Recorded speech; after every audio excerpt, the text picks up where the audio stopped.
轻，但是他是原来的新疆队的主力，拿过全国锦标赛的亚军。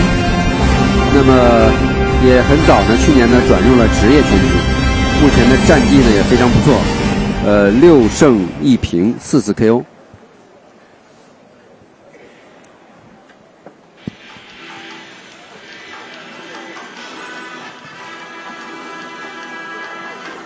祖利皮卡尔要比对手小5岁啊。是的，很年轻。对，那么他的对手要是从战绩上来说也是挺好的啊。对，经验比较丰富。18胜啊。18胜4负1平9次 KO。那么这个职业赛的经验呢，是比祖利皮卡尔要丰富得多的。这场比赛，首先要缓解一下这个民众的气氛，因为要介绍一下这场比赛的双方。这是一场10个回合超重量级168磅的比赛。蓝角是来自坦桑尼亚的托马斯·马沙里 （Thomas Mashali）。26岁的他，身高和臂展都是183公分。他曾经拥有 UBO 世界金腰带，是一位技术全面、经验丰富的拳手。红角是来自新疆的权力联盟偶像级选手 Zulfikar Mamatali。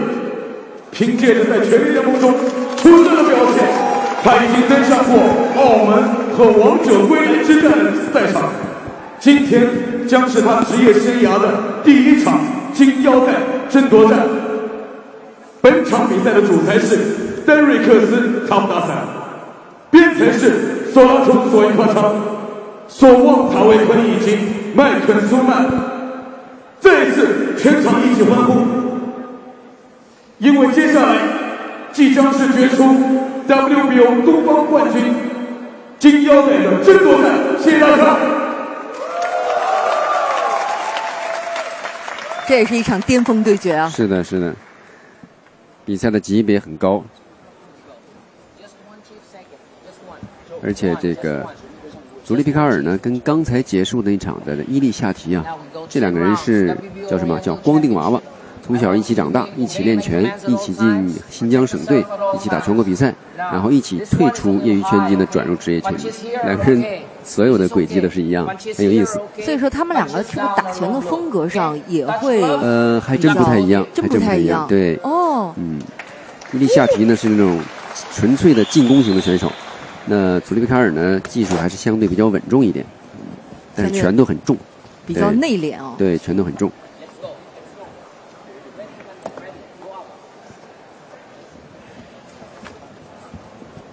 比赛马上就要开始了，这是一场10回合的较量。现在比赛开始。这个坦桑尼亚选手感觉这个上肢的这个维度啊有点瘦，明显不如祖利要强壮，但是他经验非常丰富，看得出来。哦，你看得出来，这个黑人选手这2下子还是非常老道的。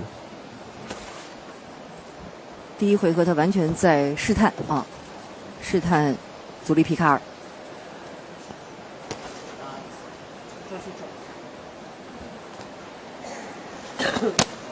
哦，漂亮，漂亮！刚才祖利一个前手的平勾拳打中了对手。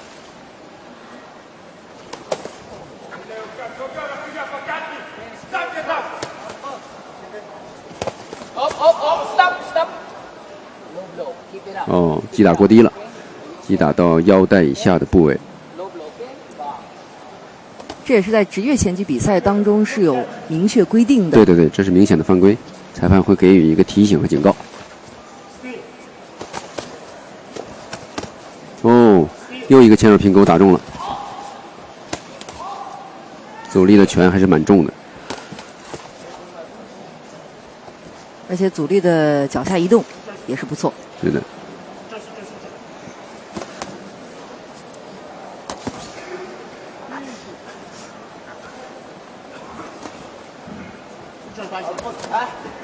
能感觉到在第1个回合他俩一直在试探，因为这毕竟是一个10个回合的比赛。对，两个人都不着急。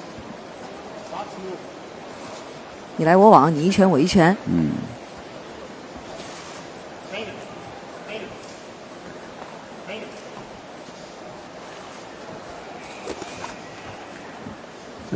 黑人选手的上肢力量不够，我觉得对祖利皮卡尔的这种威胁还是不大，所以祖利呢，我觉得应该是在不断的在找机会，创造机会。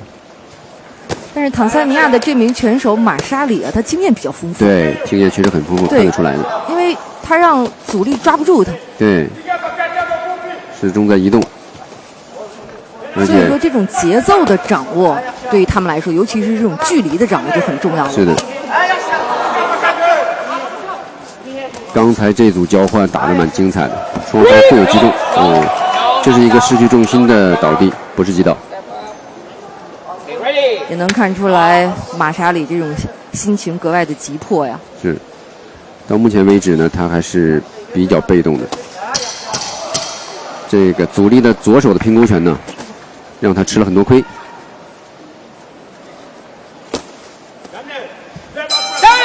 第一回合结束。第一个回合，祖利呢还是有一定的优势的。祖利左手的平勾拳可能在第2回合、第3个回合连续的使用，除非是对方马沙里啊，他找到了一个解决的办法。如果找不到的话，那么祖利就会占据明显的优势。对，而且很有可能被重击，被祖利皮卡尔击倒。他的平勾拳的威力还是非常强的。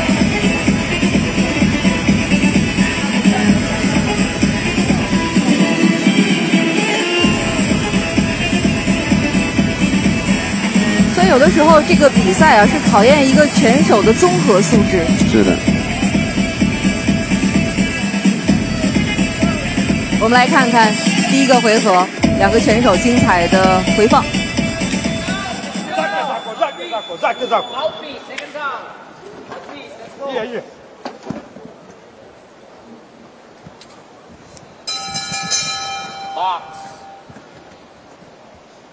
第2回合开始了。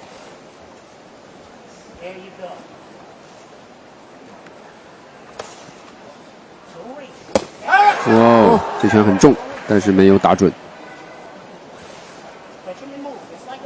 祖利的上身移动啊，也是比较灵活的。是的，能看出来他的基本功还是很好的。对，基本功整个技术体系呢还是比较全面的。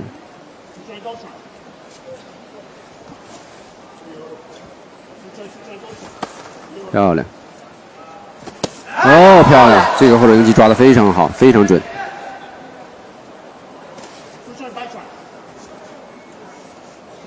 刺拳不停的试探啊，然后再来个后手迎击。祖利皮卡尔的报价也很好，但你看对方他的报价就没有祖利皮卡尔好，而且他这个报价一直是把手放在下面的。对。因为他身高臂展有优势，另外移动也比较好，所以呢，他会凭借这种距离的控制来进行防守。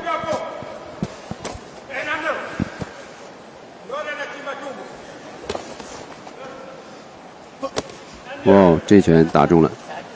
刚才是一次偷袭啊！对。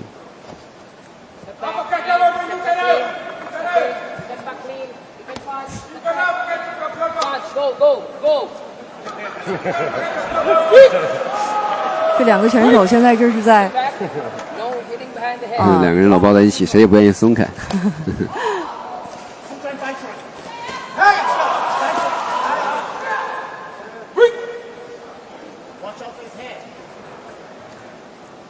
这是一场10回合的比赛啊，所以说这对于他们的体能啊是一个巨大的考验，因为毕竟现在才来到第2个回合。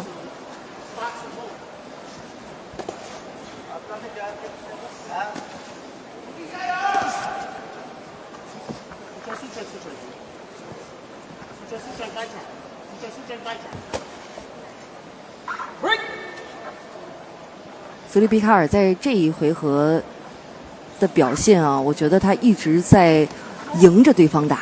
是，他在找机会，找迎击反击的机会。因为祖利呢跟伊利夏提不一样，他的这个不是连续进攻型的选手，他是找单拳的这个重击的机会的选手。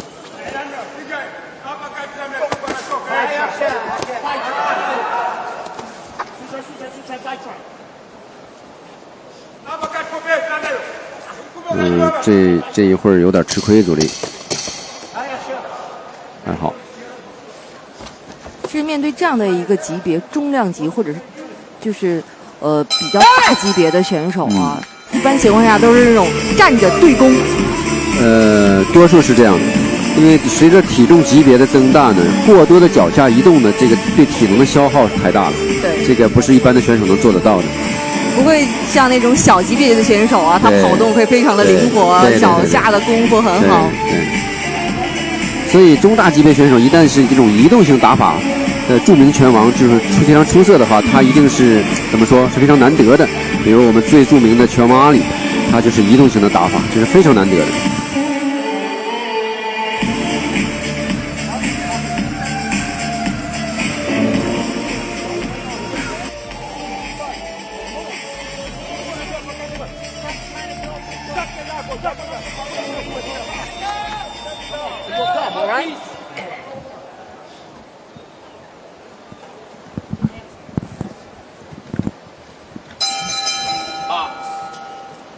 现在来到了第3回合，对于这样的一种，对于这样的拳手来说啊，他们在比赛过程当中重心的移动就显得格外重要了。是的，这个重心的控制、重心的移动是一个很核心的一个技术的一个要素。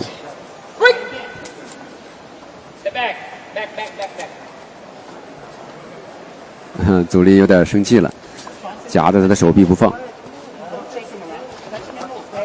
哦，这个失去重心了，不是击倒。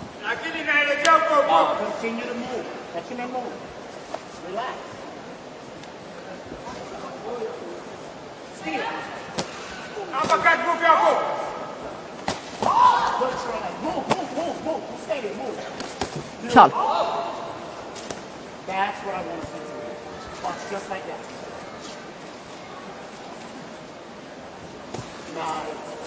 对方托马斯马沙里啊，一看是经验很老道。是的，是的。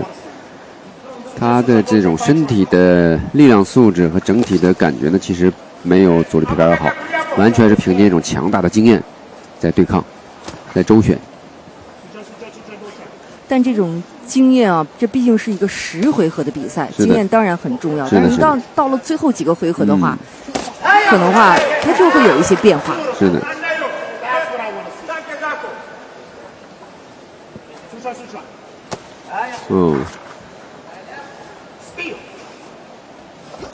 漂亮，漂亮，每一拳都是两个人刚才互有击中，是的。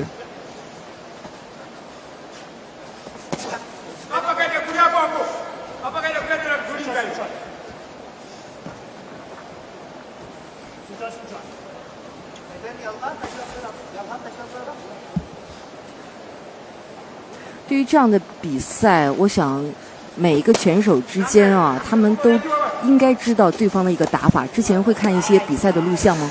应该会的，应该会的。因为这些新秀的选手也好，老选手也好，他如果打的比赛比较多的话呢，在网络上应该会找到一些视频的资料，我们会尽量的去研究一下战术的应对。像有的拳手，他还会找这样的拳手进行陪练的过程当中，会根据各自的特点来进行有效的这样的训练。是的，会有的。哦，这个腹部拳非常的重。哦，漂亮漂亮。哇，打了，击倒了。这是一个清晰的重拳的击倒。哇，非常棒，太漂亮了。我觉得他可能起不来了，他可能会放弃比赛，因为连续的3个重拳打得非常清晰，非常重。哦，继续比赛，他最后一刻起来了。这个真的是很漂亮。哇，又一个后手重拳，漂亮。佐里皮尔现在应该抓住这样的一个机会对，阻力现在比赛结束了，没有时间了。如果再有30秒的时间，有可能会再次的击倒。是的，是的。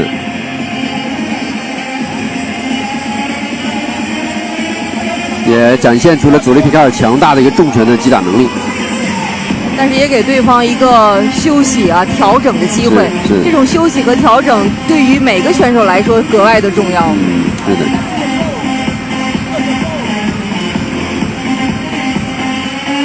我们来看一下慢动作。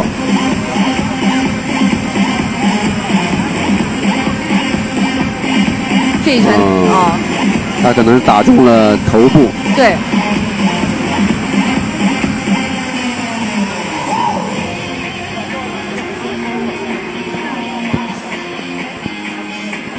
在通过镜头我们看到这是佐利皮卡尔啊，他的状态还是不错的。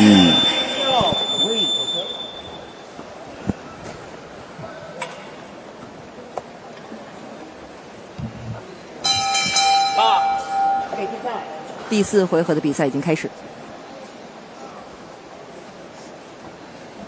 穿着黄色短裤的就是来自于新疆的佐利皮卡尔，那么穿红色短裤的呢是来自于坦桑尼亚的托马斯马沙里。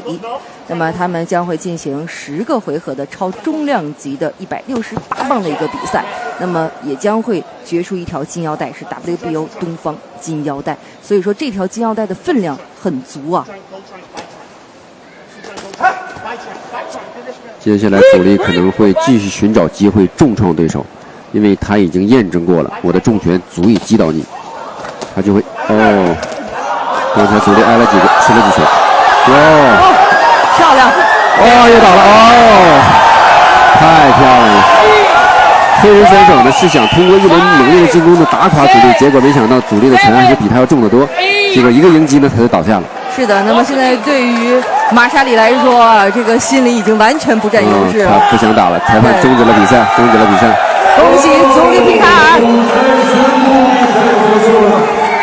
这是一次 KO 胜，非常漂亮，非常精彩的比赛。这场比赛的胜利，换而言之，他就应该拿走这条 WBO 东方冠军洲际金腰带。他现在又走向了他的对手，来自坦桑尼亚的 Thomas Mashali。精彩的比赛，我们的 Mashali 2次倒地以后都是在15秒的时候，等到8秒突然站起来。相信他是因为想继续比赛，而且能够获得更多的可以休息的时间。但是第2次被击倒以后，我们的主裁为了他的安全，而且觉得比赛不能够继续打下去了，就终止了比赛。只是应该只是第5回合。今天佐利的他整个的表现来说啊，还是非常好的，而且在打的这个过程当中啊，既有这种进攻，同时呢还有偷袭啊，看到对方的时候，他也会主动的迎击。对。第4回合。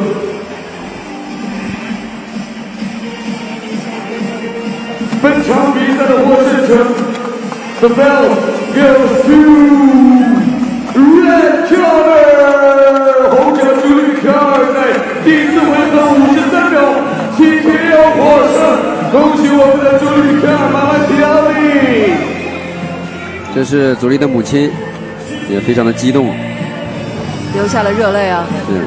看到自己的儿子能取得今天这样的成绩，只有母亲才能知道儿子自己付出了多少的心血。在第一时间直接让我们的佐利皮卡尔面对我们的镜头，有什么话想说的吗？佐利皮卡尔，简单的采访一下。我觉得他挺兴奋的，一下子已经有点语无伦次了，但是镇定一下，深呼吸 ，OK。然后我觉得让你讲话比让你打拳更加难，但是你要说 say something。我现在实现了小超的第1个梦想，因为我小时候每周星期天光看那个中央5播出的职业比赛。我爸爸也是拳击教练，我从小的梦想就是成为世界拳王，当一个世界上最好的一个拳手。现在我觉得爸爸的酷，我现在实现了第1步。我相信以后我走的路更长，希望我成为第1个世界4大组织的金腰带拿下来的人。也希望佐利皮卡尔的这个梦想能够早日实现。世界冠军，现在他离世界冠军、世界金腰带又近了一步。今天是一小步，但是希望明天能够走出更大的一步。再次非常掌声给我们 WBO 的东方洲际冠军金腰带的得主，我们的佐利皮卡尔的加里，好吗？再一次欢呼声，谢谢。再次恭喜佐利皮卡尔获得了这条实至名归的金腰带。这也是他的第1条洲际的金腰带。